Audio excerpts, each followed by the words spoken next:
Bom dia, graça e paz. Estamos aqui para finalizarmos nossa lição, que trouxe um tema muito bom, simples de entender. Falou sobre graça, graça a vós. Graça a vós e paz da parte de Deus, nosso Pai, o Senhor Jesus Cristo. Então, hoje, sexta-feira, estamos aqui, na página 107, para você refletir. Por que é tão importante que valorizemos a graça de Deus? Então, para mim, o que eu tirei dessa lição, porque é importante valorizar a graça de Deus, porque a graça de Cristo é a nossa única esperança de salvação. Mas sem a graça de Cristo, nós estaríamos totalmente perdidos. Então, por isso é importante valorizarmos o sacrifício de Cristo, valorizarmos o Pai ter enviado o seu único Filho para morrer por nós.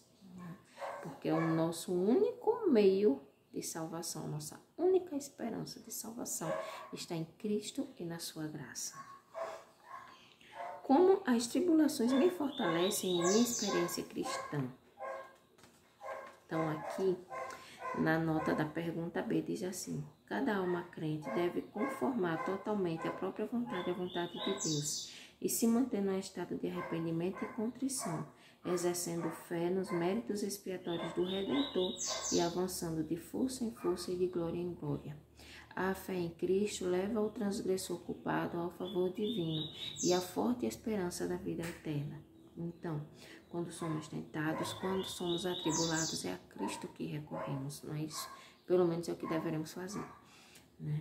Então, quando recorremos a Cristo, nos tornamos fortes, porque através de arrependimento e contrição, exercendo fé nos méritos expiatórios do Redentor, nós avançamos de força em força e de glória em glória. Então, um crente que não é aprovado, eu sempre costumo dizer, quando um crente que não é aprovado, ele procura rever sua vida e seus conceitos, porque crente sem provação tá difícil, né? Se nós olhamos a vida dos discípulos de Jesus, a vida dos apóstolos, a vida dos profetas, todos eles viviam passando por provação. Então, se não estamos sendo provados, acredito que não estamos sendo um bom cristão. Assim eu peço, me corrijam. Como a maravilhosa graça me leva de volta a Canaã celestial? Então, na terça-feira, nós vemos aqui que aqueles que receberam o selo de Deus pelo batismo fiquem atentos a estas palavras. 2 Coríntios 6, 14 a 18. Lembrando-se de que o Senhor colocou sua assinatura sobre eles, declarando-os filhos e filhas. O Pai, o Filho e o Espírito Santo, poderes infinitos e oniscientes, recebem aqueles que entram de fato numa relação de aliança com Deus. Eles estão presentes em cada batismo para receber os candidatos que têm renunciado ao mundo e aceitado a Cristo no templo da alma. Esses candidatos entram para a família de Deus e seus nomes estão inscritos no livro da vida do Cordeiro. Que lindo, né? Muito linda essa nota. Achei muito interessante, né? Ver que o Pai, o Filho e o Espírito Santo estão presentes em cada vez que acontece um batismo, né? E eles estão ali para receber os que realmente estão renunciando ao mundo naquele momento, né? Então, eles são aceitos por Cristo e seus nomes estão escritos no livro da vida do Cordeiro. Então, que nossos nomes possam estar escritos e que, pela graça de Cristo, possam permanecer escritos nesse livro. Maravilhoso, né?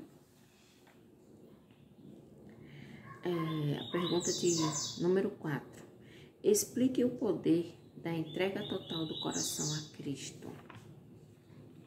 Diz aqui a notinha da pergunta B.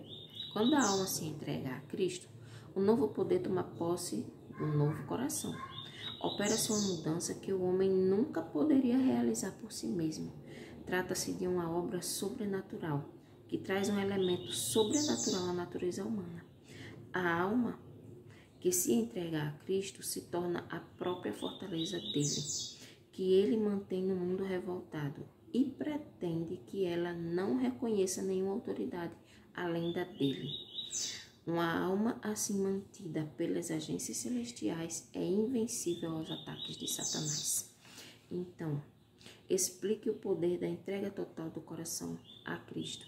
Nos tornamos uma pessoa invencível aos ataques de Satanás. Somos fortaleza de Cristo, né? Nos tornamos morada, fortaleza de Cristo no mundo revoltado, né? E Cristo pretende que nós, como fortaleza dele, não reconheçamos nenhuma autoridade a não ser a dele, né? Então, sendo assim, nos tornamos invencíveis aos ataques de Satanás. Que maravilha! Só a graça de Cristo para fazer isso por nós, né? Porque Jesus se compara a uma videira, né? Então, na anterior nós vemos que se estivermos ligados a Cristo, somos pessoas invencíveis aos ataques de Satanás. Então, por que ele se compara a uma videira? Então, nós vemos aqui a ligação dos ramos com a videira, disse Cristo, representa a relação que você deve manter comigo. O renovo é enxertado na videira viva e se desenvolve, fibra a fibra, veia a veia, até se unir ao tronco. A vida da videira se torna a vida do ramo. Assim, a alma morta em ofensas e pecados recebe vida mediante ligação com Cristo. Pela fé nele como Salvador pessoal é que se forma essa união. O pecador se une à própria fraqueza. O pecador une a própria fraqueza à força de Cristo. Seu vazio à plenitude dele. Sua fragilidade à inabalável resistência do Salvador. Desse modo possui a mente de Cristo. Mediante a operação do Espírito Santo, o homem se torna participante da natureza divina, é aceito no amado. Então, por que Jesus se compara a uma videira? Porque dele flui vida para aqueles que se unem a ele, né? Então, por isso que ele se compara. Somos enxertados, né, na videira viva e nos vamos desenvolvendo, né, fibra a fibra, veia a veia, até se unirmos ao tronco, que é Cristo.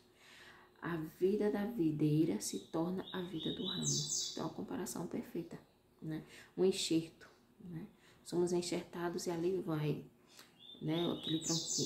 Aquele raminho vai se unindo até fazer parte daquele tronco, daquela árvore, né? E assim produzir os frutos.